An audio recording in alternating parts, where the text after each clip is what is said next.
ذوالحج کا مہینہ ہمارے مبارک مہینوں میں سے ایک مہینہ ہے کہ اس میں اللہ تعالیٰ نے حج اور قربانی یہ دو بڑے عمل اس میں جمع فرمائے ہیں۔ پوری دنیا سے حجاج کرام اس مہینے میں حج بھی کرتے ہیں اور پھر مینا میں آ کر قربانی کرتے ہیں، اور اللہ تبارک و تعالیٰ نے ان ایام کی قسم اٹھائی ہے، والفجر ولیال عشر والشفع والوتر واللیل اذا یسر هل فی ذلک قسم لذی حجر۔ اور کسی دن کی قسم اللہ نے ایسے نہیں اٹھائی، خاص کر اللہ کو عید کے دن کی قسم اٹھائے یا جمعے کی قسم اٹھائے یا لیلۃ القدر کی قسم اٹھائے، انا انزلناہ فی لیلۃ القدر وما ادراک ما لیلۃ القدر، یہ گفتگو فرمائی، خبر دی۔ لیکن والفجر، مجھے قسم ہے فجر کی، اس سے مراد 10 تاریخ کی صبح جو 9 کا دن گزار کے حج کا دن ہوتا ہے، اور وہ گزار کے جب 10 کی صبح یعنی قربانی کی جو صبح ہے، اللہ نے والفجر اس کی قسم اٹھائی۔ پھر ولیال عشر، یکم سے 10 ذوالحج کی جو راتیں ہیں ان کی قسم اٹھائی۔ والشفع، یہ 10 کے دن کی قسم اٹھائی۔ والوتر، اور یہ اللہ تعالیٰ نے 9 تاریخ کی قسم اٹھائی۔ واللیل اذا یسر، اور یہ 9 اور 10 کی درمیانی رات کی اللہ تعالیٰ نے قسم اٹھائی۔ یہ کسی بھی ٹائم کی، دن کی، مہینے کی، سال کی، اس طرح اللہ تعالیٰ نے خوبصورت انداز میں قسم نہیں اٹھائی جیسی اللہ تبارک و تعالیٰ نے یہ ان 10 دن راتیں، 9 کا دن، 10 کا دن، 10 کی رات، 10 کی صبح، اور اللہ کے نبی کا فرمان ہے کہ ان 10 دنوں میں اللہ تعالیٰ کو جتنی عبادت پسند ہے وہ اور کسی دن میں بھی پسند نہیں، اور اس میں کوئی شک نہیں، ان 10 دنوں میں سب سے بڑی عبادت وہ حج ہے، جس کو اللہ تعالیٰ نصیب فرمائے اور جس کے مقدر میں فرمائے۔ حج ان 10 دنوں کی سب سے بڑی عبادت ہے۔ عرفات کی ایک دن کی حاضری وہ 10 لاکھ دن کی حاضری یا 1 لاکھ دن کی عبادت کے برابر ہوتی ہے، اور عرفات کے دن کی حاضری میں اللہ تعالیٰ کا ارشاد ہوتا ہے، میرے بندو آج اتنے گناہ لے کر آؤ، جتنے بارش کے قطرے، جتنے درختوں کے پتے، جتنے ریت کے ذرے، جتنے گردش ایام میں جب سے ٹائم شروع ہوا ہے اس میں بننے والے دن اور رات، اور یہاں کے توبہ کرو میں سب معاف کروں گا۔ اور عرفات کے دن جتنا شیطان ذلیل ہوتا ہے اتنا کسی دن بھی ذلیل نہیں ہوتا، اور میرے محبوب صلی اللہ علیہ وسلم نے یہ دن حج کا، عرفہ کا، زور اثر کٹھی پڑھ کے پھر سارا دن شام تک کوئی 5-6 گھنٹے مسلسل دعا مانگی، اور آپ نے فرمایا کہ اس وقت میرا اللہ میرے صحابہ پہ فخر فرما رہا ہے، اور قربان جاؤں خطاب کے بیٹے پر، فرمایا، اور عمر بن خطاب پہ اس وقت میرا اللہ خاص طور پہ خوش ہو رہا ہے، اور خاص طور پہ عمر بن خطاب پہ اللہ تعالیٰ فخر فرما رہا ہے۔ تو ان 10 دنوں میں جسے اللہ حج میسر فرما دے تو اس سے بڑی عبادت کوئی نہیں۔ حج میسر نہیں ہے تو پھر ان 10 دنوں میں نومی کا روزہ رکھنا، ان 10 دنوں میں روزے رکھنا، اس میں نوافل کی کثرت، صدقے کی کثرت، پھر قربانی، یہ سارے اعمال ان 10 دنوں میں انتہائی محبوب ہیں۔ جنہیں اللہ سعادت دے دے حج کی، بار بار جائیں، تابعوا بین الحج والعمرہ، حج عمرہ آگے پیچھے کرو، آگے پیچھے کرو۔ ایک بہت بڑا طبقہ ہے جو یہ کہتا ہے کہ ایک دفعہ فرض ہے اس کے بعد کوئی ضروری نہیں۔ میں کب کہتا ہوں کہ ضروری ہے؟ ضروری نہیں ہے، لیکن ضروری کا مطلب فرض نہیں ہے، لیکن اللہ اس کے رسول کو پسند ہے کہ اس کے گھر بار بار آیا جائے، بار بار حاضری دی جائے۔ اللہ کے نبی کو تو آخر عمر میں جا کے موقع ملا، اس کے بعد آپ دنیا سے تشریف لے گئے۔ اگر آپ اس کے بعد زندہ رہتے تو یقیناً آپ ضرور حج کرتے، چونکہ آپ نے جتنے سال مکہ میں گزارے آپ نے ہر سال حج کی، نبوت کے اعلان سے پہلے بھی اور نبوت کے اعلان کے بعد بھی آپ نے مسلسل حج کی، اور 4 عمرے آپ نے فرمائے زندگی میں پر میں، 4 عمر، ایک عمرہ مدینہ سے خاص طور پر تشریف لائے، جس کو ہم صلح حدیبیہ کہتے ہیں، وہ ہو نہیں سکا، لیکن آپ نے وہیں عمرے کا کام پورا کیا، سر مڑائے، احرام کھولے، پھر اگلے سال آپ اس کی قضاء کے لیے تشریف لائے، پھر ایک عمرہ آپ نے فتح مکہ کے بعد جعرانہ سے احرام باندھ کے تشریف لائے اور عمرہ کیا، اور ایک عمرہ آپ نے اپنے حج کے ساتھ کیا۔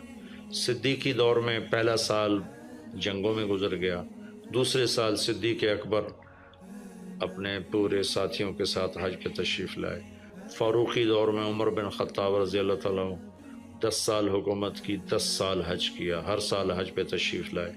عثمان رضی اللہ تعالیٰ عنہ نے اپنی خلافت کے دور میں جب تک امن رہا ہر سال حج کرتے رہے، جب فساد شروع ہوا تو آپ رکے، اس میں شہید ہو گئے۔ علی رضی اللہ تعالیٰ عنہ کو موقع نہیں ملا، جنگوں میں زندگی گزر گئی، اور اسی میں آپ اللہ پاک کی بارگاہ میں پہنچ گئے۔ تو لیکن باقی 3 ساتھیوں کی خلافت کے دور میں آپ نے بکثرت حج اور عمرے کیے۔ تو دین کے کسی عمل کو یوں کہہ کر ہلکا نہیں بنانا چاہیے کہ اس کی کیا ضرورت ہے، اتنا پیسہ خرچ کرتے ہیں، اس کی کیا ضرورت ہے، کسی غریب کو دے دیا جائے۔ یہ اس طرح تقابل نہیں کرنا چاہیے کہ اللہ کے گھر کی حاضری کو اتنا ہلکا نہیں سمجھنا چاہیے۔ میرا اللہ بلائے تو بار بار جانا چاہیے، اور جس کو اللہ توفیق دے عمرے پہ جائے، حج پہ جائے۔ ہاں، غریبوں پر بھی خرچ کرے، اپنے رشتہ داروں پر خرچ کرے، ضرورت مندوں پر خرچ کرے، لیکن اللہ کے فضل سے امید ہے جو اس طرح اللہ کے گھر جانے پر خرچ کرتے ہیں تو اپنے اللہ کے فضل سے غریبوں پر بھی خرچ کرتے ہیں۔ اس کو آپس میں یوں اس کا مقابلہ نہیں کرنا چاہیے، چیز اللہ کو پسند نہیں ہے۔ شہنشاہ کے، دنیا کے سب سے بڑے بادشاہ کے دربار میں حاضری کو ہم اتنا ہلکا نہ سمجھیں، بہت بڑی سعادت ہے۔ حضرت امام حسن کی سنا دیتا ہوں۔ امام حسن رضی اللہ تعالی عنہ نے 20 حج پیدل کیے، مدینہ سے پیدل تشریف لاتے تھے اور حج فرماتے تھے۔ 20 حج، یہ تو اہل بیت کیا جگر گوشہ رسول ہیں اور جگر اہل بیت ہیں، تو 20 حج فرمایا آپ نے، پیدل فرمایا، مدینہ سے تشریف لائے مکہ پیدل۔ ایسے امام حسین رضی اللہ عنہ نے بھی کئی حج پیدل مجھے ان کا عدد یاد نہیں، امام حسن کا مجھے یاد ہے 20 حج پیدل کے، اور اللہ کے نیک بندوں نے برس ہا برس اللہ کی بارگاہ میں پیدل حاضریاں دی ہیں۔ تو ان 10 دنوں میں عبادت کا ذوق بڑھنا چاہیے، نوافل بڑھائے جائیں، ذکر بڑھائے جائے، تلاوت بڑھائی جائے، ہمت ہو تو روزے رکھے جائیں، خاص طور پہ 9 تاریخ کا روزہ، پچھلے سال کے سارے گناہ معاف ہو جاتے ہیں، یہ ایک دن کا جو روزہ ہے۔ پھر اس کا دوسرا جو بڑا عمل ہے وہ قربانی ہے، اور یہ قربانی آدم علیہ السلام سے چلی آ رہی۔ وَاتْلُ عَلَيْهِمْ نَبَأَ ابْنَيْ آدَمَ بِالْحَقِّ إِذْ قَرَّبَا قُرْبَانًا فَتُقُبِّلَ مِنْ أَحَدِهِمَا وَلَمْ يُتَقَبَّلْ مِنَ الْآخَرِ۔ اس قربانی کی بنیاد تو آدم علیہ السلام سے پڑی ہے، لیکن ہمیں جو حکم ملا وہ سنت ابیکم ابراہیم، وہ ابراہیم علیہ السلام کی سنت ہے قربانی۔ ایک بہت خوبصورت قصہ ہے اور بہت عجیب و غریب قصہ ہے کہ اللہ پر سب کچھ لگا دینا۔ ایک شخص کو اولاد کے لیے دعا مانگتے مانگتے مانگتے کچھ 60 برس گزر گئے، 65 برس گزر گئے۔ رب ہب لی من الصالحین، یا اللہ مجھے نیک اولاد دے دے، نیک اولاد دے دے۔ نیک اولاد میری 84 سال کی عمر میں، اللہ نے 84 سال کی عمر میں بیٹا دیا۔ بڑھاپے کی اولاد تو دل پکڑ لیتی، اور ابھی چند دن نہیں گزرے تھے کہ اللہ نے کہا جاؤ اسے چھوڑ کے آؤ۔ یہ کہاں چھوڑ کے آؤں؟ کہ جبریل آئے گا تمہیں راستہ بتائے گا۔ تو جبریل انسانی شکل میں آئے، وہ براق کی طرح نہیں ہے سفر ہوا کہ ایک دم میں پہنچا دیا، بلکہ جبریل انسانی شکل میں آئے، اونٹنی پر سوار ہو کر، ابراہیم علیہ السلام دوسری اونٹنی پر، بچہ اور بیگم، اور ان کو فلسطین سے چلایا، اور چلاتے چلاتے چلاتے چلاتے جب مکے کے کالے پہاڑ آ گئے جہاں کچھ بھی نہیں ہے، نہ پانی نہ سایہ، کہ یہاں چھوڑ دو۔ بیت اللہ ٹیلا تھا اس وقت، یہاں چھوڑ دو۔ تو ابراہیم علیہ السلام جو آگ میں ڈلتے ہوئے نہیں گھبرائے، یہ بات سنی تو گھبرا کر کہنے لگے یہاں کیسے چھوڑ دوں، یہاں تو کچھ بھی نہیں ہے۔ تو جبریل نے کہا جی آپ کے اللہ کی منشا ہے کہ اس بچے کو یہیں چھوڑ دیا جائے، تو نے وہیں چھوڑا اور واپس چل دیا۔ اور حضرت ہاجرہ حیران پریشان ہو گئی، کہاں چھوڑ کے جا رہے ہو، کیوں چھوڑ کے جا رہے ہو، جواب ہی نہیں دے رہے۔ 3 میل ان کے ساتھ چلتے نہیں، وہ جواب ہی نہیں دے رہے۔ 3 میل کے بعد ان کو یاد آئی یہ تو اللہ کے نبی ہیں۔ اللہ امرک، ابراہیم کا یہ اللہ کا حکم ہے؟ کہاں اللہ کا حکم ہے؟ اذن لن یضیعنا اللہ، جاؤ پھر اللہ مجھے ضائع نہیں کرے گا۔ اس طرح بنیاد رکھی، بچے کو ایسے جنگل میں چھوڑا۔ جب وہ بڑے ہو گئے تب حکم آیا جاؤ ذبح کرو۔ تو اب آپ کی عمر ہو چکی ہے کوئی 92 سال یا 94 سال، 90 پلس ہے، 100%۔ فلسطین سے چلے مکہ جا رہے ہیں، کیا کرنے جا رہے ہیں؟ بچہ ذبح کرنے جا رہے ہیں، کوئی مرغی اور بکرا ذبح کرنے نہیں جا رہے ہیں۔ پھر ان کو تیار کرا کے مینا کی وادی میں لا کر کہنے کہ بیٹا اللہ کا حکم ہے تمہیں ذبح کر دو۔ تو بیٹے نے کہا یا ابت افعل، تو آپ کر دیں جو کرنا ہے۔ ابراہیم علیہ السلام کہنے کہ تو یہ خبر بھی ہے میں کیا کہہ رہا ہوں؟ کہا جی مجھے پتہ ہے، آپ کہہ رہے ہیں مجھے ذبح ہونا ہے، تو آپ کے بدلے میں مجھے اللہ ملے گا، وہ آپ سے بہتر ہے، اور دنیا کے بدلے میں جنت ملے گی، وہ دنیا سے بہتر ہے۔ پھر معصوم بچے نے کہا ابا میرے ہاتھ باندھنا، تو مجھے الٹا لٹانا، اور پھر فرمایا کہ مجھے اپنا کرتا اتارا اور کہا کہ یہ میری اماں کو دے دینا، میری نشانی رہے گا، اور آپ اپنے کرتے میں مجھے کفن دے کے ادھر دفن کر دینا۔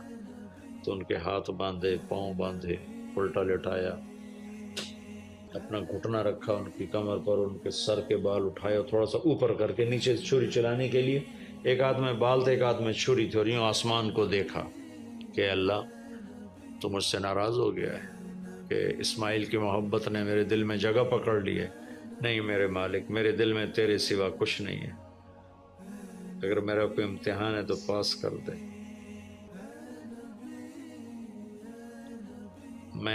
میرے دل میں تیرے سوا کچھ نہیں ہے، اور اگر تو مجھ سے ناراض ہے تو اپنی ناراضگی دور کر دو، چھری چلا دو۔ تو میرے مالک نے اسماعیل کو نکال کر چھترے کو ڈال دیا، چھترا، اور آنکھ کھلی تو آنکھوں پر پٹی تھی، کھولی تو آگے چھترا ذبح تھا۔ نبی پاک صلی اللہ تعالی علیہ وسلم قربانی کے موقع پر 2 چھترے، بکرا نہیں، بھیڑ نہیں، گائے نہیں، بھینس نہیں، 2 چھترے ذبح فرماتے تھے قربانی کے، ایک اپنی طرف سے ایک امت کی طرف سے۔ حج کے موقع پر آپ نے 63 اونٹ ذبح کیے، 63 اونٹ، جو ایک اونٹ میں 7 آدمی ہوتے ہیں، ایک اونٹ میں 7 آدمی ہوتے ہیں۔ تو کچھ 441 42 441 قربانیاں آپ نے کی اپنی طرف سے، اور مالداروں کو پیغام دیا کہ قربانی خوب کرو۔ لیکن ہمارے ملک میں ایک عجب چیز چل گئی ہے، بیل لے لیا، 20 لاکھ کا بیل لے لیا۔ یہ صرف فخر ہے، ریا ہے اور بناوٹ ہے، دکھاوا ہے۔ آپ 20 لاکھ کے بکرے خریدیں تاکہ غریبوں کو گوشت پہنچے۔ 20 لاکھ کا ایک بیل لے کے آپ نے کون سا سمجھداری کا، عقل مندی کا کام کیا؟ وہ کراچی مجھے لے گئے منڈی میں، تو 5-5 لاکھ کے بکرے کھڑے ہوئے، تو میں تو حیران پریشان ہو گیا، بکرے کی قیمت 5 لاکھ۔ تو وہ جو مالدار لوگ ہیں ان میں ایک مقابلہ بن گیا ہے اور ایک فخر بن گیا، جی میں 20 لاکھ دا ذبح کیتا، میں 10 لاکھ دا ذبح کیتا، ہم نے تو بھائی 50 لاکھ کا ذبح کر دیا۔ میں آپ سب بھائیوں کی منت کرتا ہوں، اللہ نے آپ کو رزق دیا ہے تو آپ بیوقوف نہ بنیں، آپ اس کو صحیح خرچ کریں۔ آپ 20 لاکھ کے جانور خریدیں، 20 لاکھ کے آپ بکرے لے لیں، 20 لاکھ کے آپ عام درجے کی گائے لے لیں، آپ بھیڑے لے لیں، آپ اونٹ لے لیں، بیل لے لیں، 20 لاکھ کے بیل لے لیں، تو کتنی بڑی قربانی ہوگی اور کتنے غریبوں تک وہ کھانا جائے گا۔ 20 لاکھ کا ایک بیل لے کر آپ نے کیا کمایا؟ کون سی نیکی کمائی آپ؟ تو آپ اگر کوئی میری بات پہنچ جاتی ہے کسی ایسے میرے بھائی تک، جو ایسا شوقین ہے، یقیناً اس نے اللہ کے لیے بہت بڑا قدم اٹھایا کہ 20 لاکھ خرچ کر دیے ہیں، لیکن تھوڑی سی نادانی سے کام لیا ہے، بلکہ بہت بڑی نادانی سے کام لیا ہے کہ 20 لاکھ ضرب 4-5 من 10 من گوشت پہ لگا دیے، جبکہ اس میں سے 1000 من گوشت نکل سکتا تھا اگر وہ 20 لاکھ کے بکرے لے لیتے، 20 لاکھ کی بھیڑیں لے لیتے، چھترے لے لیتے، دمبے لے لیتے، 20 لاکھ کی گائے عام خرید لیتے، وہ بچھڑے لے لیتے، تو کتنے غریبوں تک یہ گوشت چلا جاتا۔ تو یہ میرے ملک میں یا خاص طور پر شہروں میں، کراچی میں تو پاگل ہوئے پڑے ہیں لوگ۔ جو کراچی منڈی انہوں نے دکھائی تو میں حیران پریشان ہو گیا کہ یہ کیا حماقت ہے، نادانی ہے۔ اور پھر ان بیلوں کو وہ پستے کھلا رہا ہے، بادام کھلا رہا ہے، مکھن کھلا رہا ہے، دودھ پلا رہا ہے۔ وہ بیچارہ بیل بھی تھک موٹا ہو، وہ بیچارہ تھک کے کھڑا ہوتا ہے، میں نے جلدی فارغ کرو، ذبح کرو، اس کی جان پھنسی ہوتی ہے۔ تو میں مالدار بھائیوں سے عرض کرتا ہوں کہ ایسی نادانی کے کام نہ کریں، اس قربانی کو اس طرح کریں کہ غریبوں کے لیے یہ ایک دن اللہ نے رکھا ہے تو اس طرح کریں کہ غریبوں کو نفع پہنچے۔ یہ اس نادانی سے توبہ کریں کہ ایک بیل 10 لاکھ کا لے لیا، ایک بکرا 5 لاکھ کا لے لیا، اس میں کتنا پیسہ آپ نے ایک تھوڑے سے بہت تھوڑا نفع کمایا، بہت زیادہ خرچ کیا، اس کے ساتھ اب بہت بڑا نفع، چونکہ قربانی کے جانور جب ذبح ہوتے ہیں تو جتنے اس کے جانور کے جسم پہ بال ہوتے ہیں اتنی نیکیاں لکھی جاتی ہیں۔ 20,000 کا بکرا اچھا مل جاتا ہے تو 1 لاکھ میں 5 بکرے آ جاتے ہیں، اور 5 لاکھ میں 25 بکرے آ جاتے ہیں۔ ایک بکرا 5 لاکھ کا لیا، اس کے جسم پہ فرض کرو 1 لاکھ بال ہیں اور آپ نے 25 لیے تو 25 لاکھ آپ کی نیکیاں بڑھ گئیں۔ تو یہ بہت نادان طرز چل رہا ہے۔ میں آپ سب کی منت کرتا ہوں کہ اس طرح پیسہ ضائع نہ فرمائیں، اللہ کی دی ہوئی امانت ہے۔ ایک بیل آپ نے 20 لاکھ کا لے لیا، 20 لاکھ میں تو 100 بکرے آ سکتے، 100 بکروں کے ذریعے سے کتنے لوگوں کی خدمت کی جا سکتی ہے۔ تو اس قربانی کو شوق سے بھی کریں، اور مستحب یہ ہے کہ جس کے جو قربانی کر رہا خود ذبح کرے یا اس کی جگہ کھڑا ہو، اس جگہ ذبح کرنے والے کے پاس کھڑا ہو۔ قربانی کے گوشت میں سے قربانی کی قیمت نہ دی جائے، قربانی کی اجرت نہ دی جائے، اجرت اس کے علاوہ دی جائے، اور اس کی کھال کا صدقہ کر دیا جائے۔ جہاں آپ مناسب سمجھیں وہاں آپ اس کا صدقہ کر دیں تاکہ وہ بھی اللہ کے راستے میں خرچ ہو جائے، استعمال ہو جائے۔ تو ان 10 دنوں کی اللہ تعالیٰ نے بڑی فضیلت رکھی ہے۔ اللہ تعالیٰ ہمیں ان کی قدردانی کی توفیق نصیب فرمائے۔